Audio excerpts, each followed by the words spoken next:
Hi, how you doing? Thanks for watching. I decided I wanted to make a video today about the pros and cons of living and working in China. Um, I think I can make several videos about this, so I figured I would start with just a very basic one. I kind of thought a little bit about the pros and cons of living here. In the future, I'd like to make videos on any topics you're interested in, but also talking about things like how to get a job, how to get a visa here in China, how to deal with some differences in Chinese culture versus Western culture. But I thought today just give an overview of the pros and cons of living here. So the first big thing I'd like to talk about is income, which I put in the pro category of living in China, living and working here. So what can you make working in China?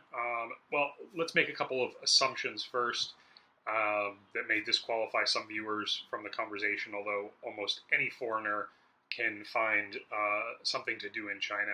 I'm gearing this through making an assumption that someone is similar to me in the sense that they're American or English or Canadian, native English speakers with no crazy accent. Um, and one very unfortunate assumption I'm making also is that you're white. Unfortunately, and this is something I'll talk about, unfortunately, there is a fair amount of what Westerners would consider to be racism towards people of African descent, mostly because there's not a lot of understanding in China of the fact that someone can be born and raised in England or America and have dark skin and actually be a native speaker of English. There's still kind of an assumption that that person immigrated to England or to the United States for some strange reason. So, assuming that you're male or female, um, native speaker of English, and light skinned, um, you these assumptions are generally all true for you. And again, there's some differences if you're not. For example, if you're if you're a native, born American, if you're born and raised in New York City, but your parents are both Korean, and you come to China, get ready for an interesting experience. Speaking as having a lot of friends who have Asian faces, but are American or European in origin. It can be very confusing to people in China. And again, I'll get into all that later. But so let's talk about first income. What can you make in China as a native speaker of English? The most common job here is obviously teaching, and I'll get into jobs and different career options in a later video. But whatever you choose to do or whatever skill you bring, chances are your income is going to be at the low end around maybe 8 to 10,000 RMB or renminbi, dollars, kwai, not dollars, kwai, bucks, yuan, whatever you want to call it, per month. So that's again at the low end. At the average end, you're going to be above 10,000 RMB per month and probably into the low teens to even mid-teens. And at the high end, you're going to be in the high teens to low 20s, even potentially mid-20s if you have a lot of experience under your belt. Now, I'm not talking about people who come to China because they work for a large multinational company. Those people are a whole different class of foreigner. They live in their ivory towers and have their own drivers and their own translators full time and make as much money as they do back in the United States as high level executives for multinational firms. I'm talking about your run of the mill foreigner who decides to up and move to China and get a job. That's what I'm talking about. So what does that translate to? I'm going to use 10,000 RMB as the benchmark for the discussion of income. And again, that's on the low end for foreigners living in China. I'm also referencing the city I live in, which is Chengdu, and I'll talk a little bit more about what that means as well. So 10,000 RMB equates to, at today's exchange rate, about 7 RMB to $1, about 14,000 US dollars per month, or 17,000 per year, which doesn't sound like a heck of a lot of money until you remember that you don't have to pay any income tax if you spend a year in China. So if you spend 11 months out of 12 months outside of the United States, you do not have to pay income tax unless you earn like over 90,000 US dollars. So you're not going to be doing that on 10,000 RMB per month. So you're not going to have to pay income tax in the US if for the whole calendar year you haven't spent more than 30 days in the United States. If you did, you have to. But so move in January. I don't know. Don't collect the receipts from don't collect the receipts from your job and show them to the IRS. Anyway, you're not going to pay taxes. So that's $17,000 a year tax free, which is a pretty good deal. So you can't. When I first got here, I used to equate things like, wow, if I go to the store and I want to buy that bottle of water is only 2 RMB. Wait, hold on. It was 6 back when I moved here, but that's only like 35 cents. 35 cents for a bottle of water. It's like 1970. That my wife constantly scolded me about that, and she's right. Is that it all depends on economies of scale. You're making 10,000 RMB. Not really economies of scale, is it? Yeah. You know what I meant. The average educated person in China comes from a good university, has a pretty good job, is making 4,000 to 5,000 RMB per month, and they're living pretty well on that.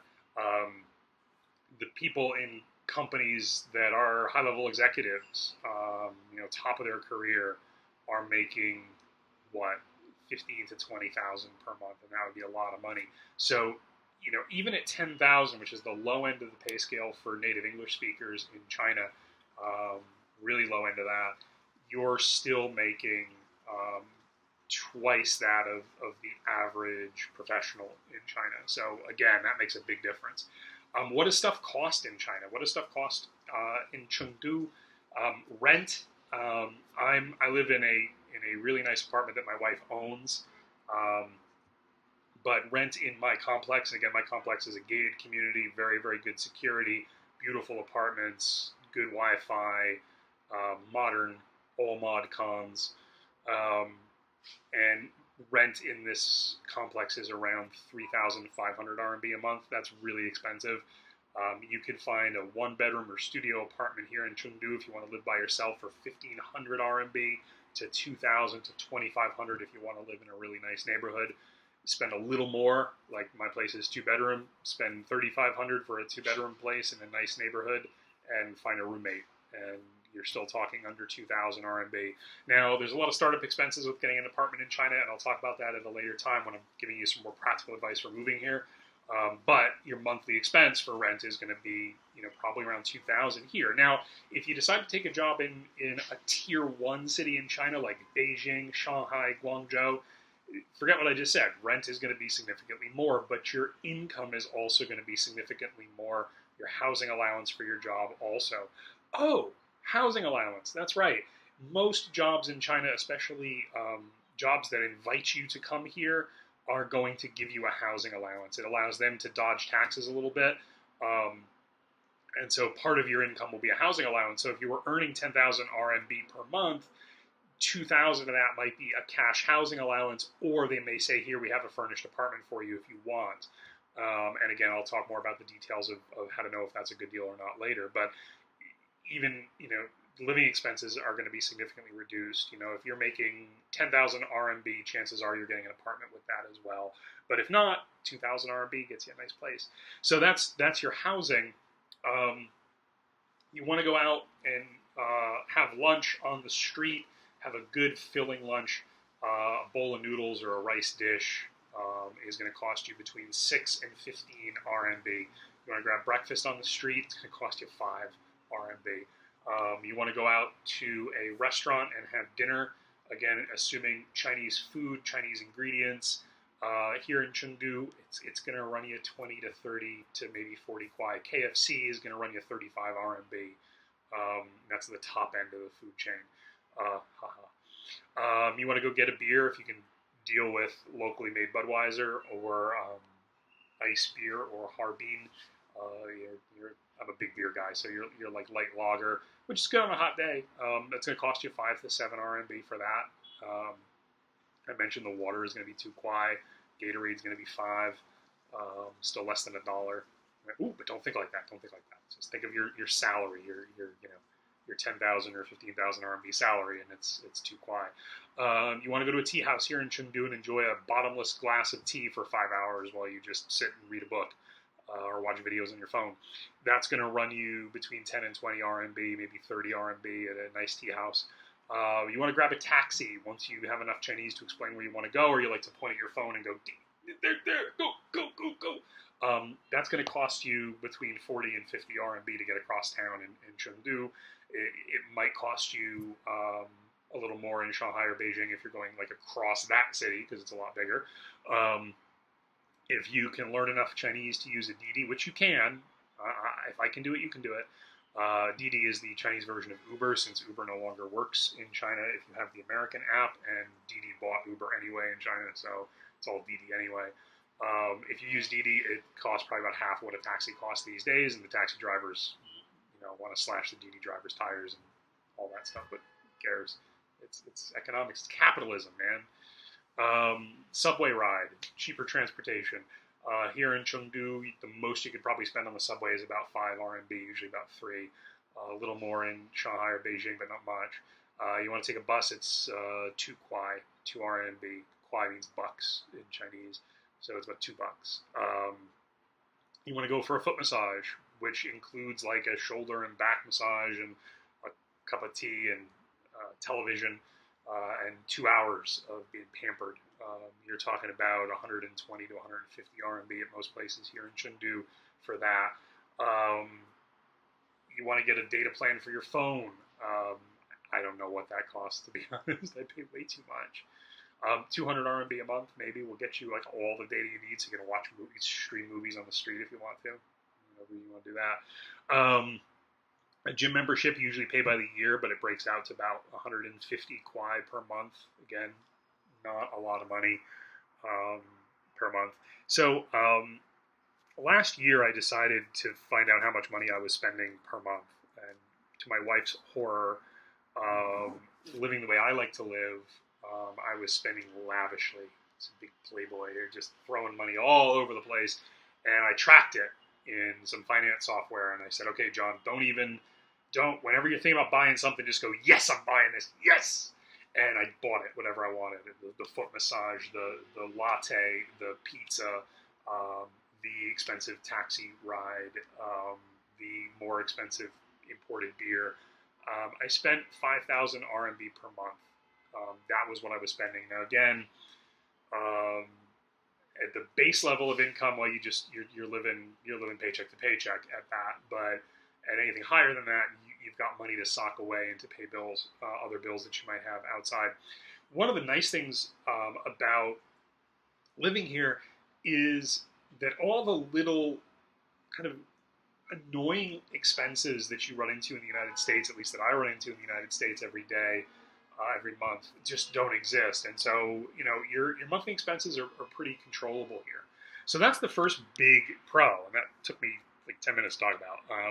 Some other big pros: safety. China, in general, is an extremely safe place in terms of violent crime. Now, anyone will tell you that violent crime is underreported, and if you search around YouTube, because now you have a video that has some tags about China in it, so you're going to find all these other expats talking about how China's not safe, it's gotten a lot more dangerous since Shut up. This is compared to the United States, this is an extremely safe place to live from a physical safety standpoint. Crime is underreported in China, especially domestic crime, but in general, as a foreigner, unless you're looking for trouble, you're not going to find it here in China too much. I'm going to talk about a con with safety, but I'll save that. But in general, personal safety, unless you walk up to people and start slapping them in the face, people are not going to get aggressive and get up in your grill and want to fight with you here in China too much. And it's less safe for women. But when I say that, it's like compared to what women experience on the street in New York, in LA, in any city in America, China is incredibly safe compared to that. So that's another big pro of living here. One of the other really cool things about China that a lot of people don't understand is the lifestyle. China is an extremely quickly modernizing country, and so depending on where you live, and in the future I will talk about first tier, second tier, third tier countryside jobs, if you live in a city in China, any city in China, they are modernizing daily, and I write a lot about that. And if you look at my pictures that I post on my social media, you'll see that there's a lot of name brands. There's a lot of sort of a luxurious lifestyle that you can live here that is harder to do and much more expensive in your home country. So that's one of the real benefits of living here is that it's a much more fast-paced, much more interesting lifestyle. There's always stuff to do in China. I found that life in America, where I lived, it could be boring at times. And here, life is rarely boring in any way. One of the reasons for that is that in most of the major Tier 1 and Tier 2 cities, there is a vibrant expat community, and not only people from your home country, but people from all over the world who are looking to have an experience outside of the Chinese experience. And so in places like Shanghai, you can live as though you're living in Paris or London or Berlin or Moscow or New York. In Chengdu, that's a little harder, but you can still step out of China into a bar, into a social scene that is expat. And here, speaking of the expat community in Chengdu, it's a very tight-knit group, very welcoming at the same time. So when you get here, people will welcome you in with open arms, which is always a great feeling. And I'm going to talk more about some of the opportunities for expats living in China in future videos. But one of the things that someone told me, a Chinese person told me when I first told her I was moving to China, she lived in America for 20 years, she's quite a good Chinese accent, but she said to me, "You will be big fish in a little pond." And it's really true. As a foreigner here, you're in the minority, which means that, I can count on two hands, like all the foreigners I know who own successful businesses here in Chengdu and didn't come from America owning a successful restaurant, but they came to China and opened one up, and it does an amazing business. And we jokingly say, "Hey man, you're Chengdu famous, right? Like you're famous within the expat community because you own a donut shop." Who could I be talking about there? Or you own a string of bars, successful bars. Or you own a tailor that caters to Westerners and to Chinese as well. I know a guy who opened up a restaurant, Southern barbecue restaurant here in Chengdu. He opened it. He's an American. He opened it because he wanted to eat Southern barbecue, but it's practically reservations only most nights at his restaurant, and 80% of his business is Chinese because people want to try something new. So he opened it for kind of his friends and for the expat community, and then it just took off, and more of his business is locals than it is expats. So, again, tons of opportunities here in that sense as well, which I'll talk about in a later video. The other big thing probably is healthcare. It's something a lot of people worry about when they come to China is what happens if I get sick. Well, let's talk about getting sick. Low-grade sick. I have the flu. I have food poisoning. I broke my hand. My arm. That stuff in China is so cheap. It's not even funny. I found something on my face right here. You can't see it because I had surgery to remove it. And that surgery was performed at the best hospital here in Chengdu. It was performed by a surgeon who spoke perfect English, and his Indian assistant who also spoke perfect English. There is not a trace of a scar on my face, and it cost 2,000 RMB to have that done from beginning to end, tests and everything, and that's cheap. I had a friend who recently had minor surgery on his finger for 120 RMB. Drugs here are exceedingly cheap. And I mean the prescription kind, although you don't need a prescription for most of them, which is pretty cool. And you can get them very easily. So medical care here is cheap. Now, open heart surgery, get into a huge accident on your scooter, which you shouldn't be driving, by the way. I don't know, you expats in China who drive scooters, you're crazy. But anyway, you get into an accident on your scooter and you're laid up in the ICU, it's going to be big bucks. It's still not going to bankrupt you. You're probably going to want to call your mom and say, "Send somebody, I'm in the hospital." But it's not going to cost an arm and a leg, and you can buy insurance in China that will cover you for that for very, very little money, and you should if you're really worried about that sort of thing. And your job may cover you as well for a lot of it. So healthcare here is exceedingly cheap. Quick story.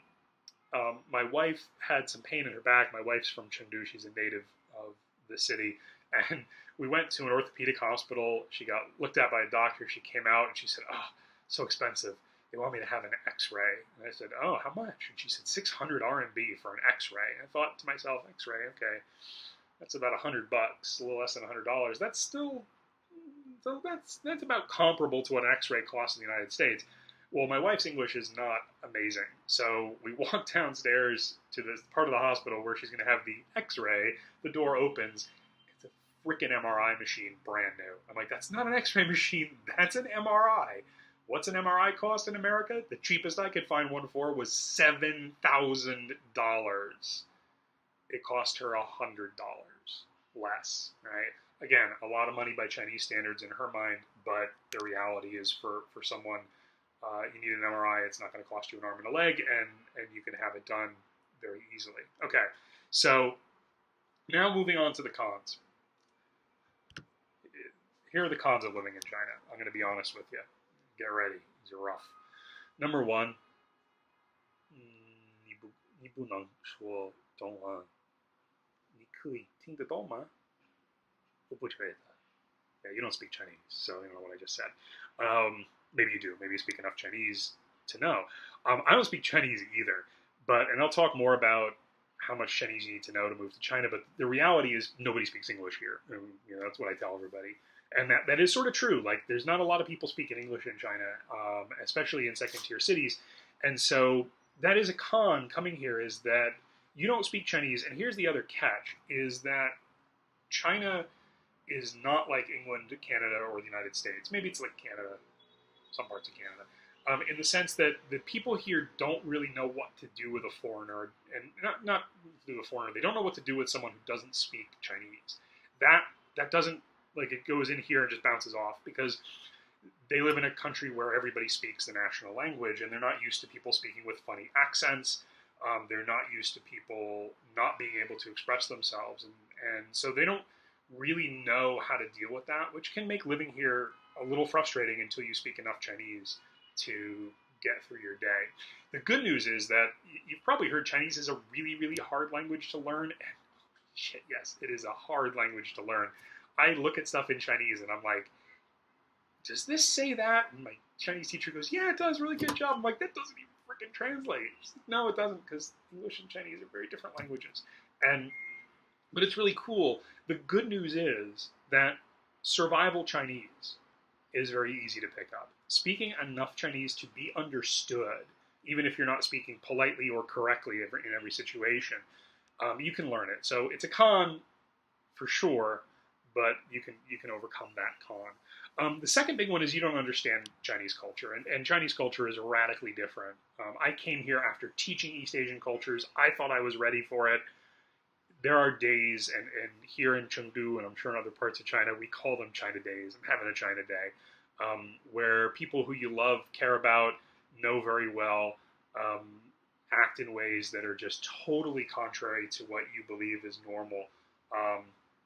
And that can be a real challenge. And so, you know, it's one of the cons of living here, is that people's expectations about you are very different. Your expectations about how people are going to behave can be very different. And again, I'll talk more about that in future videos because it's an interesting topic. Leading off of that is that you stick out like a sore thumb everywhere you go here, unless you're an ABC, in which case you don't, and that's your problem, because you don't speak a word of Chinese, but your face is Chinese, so everybody's like, what, are you mentally ill? I don't understand how you can't understand me. What do you mean you're Chinese but don't speak Chinese? That's not possible. But you stick out like a sore thumb, and people are going to point at you and go, Lao Wai, or Wai Guo Ran, which means foreigner, or respected foreigner. But it's not really a respectful term, but they're going to say that to you, and you're going to go, man, stop taking pictures of me. Or you're going to just say, it's fine, you know. And again, depending on where you live. If you live in Shanghai, don't feel bad if no one's taking pictures of you, because you're not really that special in Shanghai, Beijing. But if you live here in Chengdu, It's going to happen on the subway. It's going to happen on the street. If you live in some other place, it's going to happen to you all the time, right? You do stick out here. People are not used to seeing foreign faces, right? The fourth con is pollution. I'm not going to lie, China's polluted, you may have heard. The one thing I will say is that China's not more polluted than the United States was in the 1970s, but it's good days and bad days. You don't feel it. You should wear a mask. You shouldn't go jogging in the pollution. Here in Chengdu, it's awful in the winter and it's fine in the summertime. So, again, it depends on where you live. If you live in the south, it's not too bad. If you live in Shanghai or Beijing, it can get really bad. In certain places, it's absolutely horrible and toxic. But in other places, it's ridiculously clean and beautiful. So that depends a lot on where. I mentioned to you that I was going to talk about the safety side of things as a con as well. As safe as China is, please look both ways before you cross the street. I don't want you to get hit by a car. People drive like maniacs here. You walk along and there's a dude working on a manhole cover in the middle of the street, and he's paid. Remember I was saying salaries? Yeah, his salary is way less than 4,000 RMB. So you think he gives a flying fuck about putting a cone in front of that manhole cover? No, it's the manhole, not the cover, because he took the cover off because he's down there working on it. So if you're playing with your phone, looking at you're gonna fall down a sewer grate to your death or to break a leg, and then you're gonna have some expenses. So you have to be alert. You have to realize that this is, I love it because it's like America when I was a kid in the late 1970s, early 1980s, where like this is not a hard hat world. Walk under a construction site realizing that a big, 10-ton block of stone might fall on your head, and they're gonna go, oh, look, the stone crushed the Laowai. So yeah, public safety in that sense is not a big concern here for people, and so just watch yourself, right? So that's the other piece of it. And then the last piece, if you want to come and live and work in China, if you're going to work in a company that is predominantly Chinese, you're earning a really high income, which in some circles is going to mean they're going to want you to work like a dog, which I think translates into Chinese as well. They're going to work you hard for your income in a lot of situations. And so, you're not, one thing that I think a lot of people who come to China for that year of adventure when they're 24, 25 years old or right out of college, if they're going to have this year of adventure, you can do that. But if you take a 40-hour contract job, you're going to be working 40 hours a week. And if you haven't done that before, it kind of sucks. You're not going to have a lot of vacation time, so you're going to be working. But again, there's ways around that, and I can talk about that in future videos. So in short, there's the pros and the cons, the big pros and cons of living and working in China.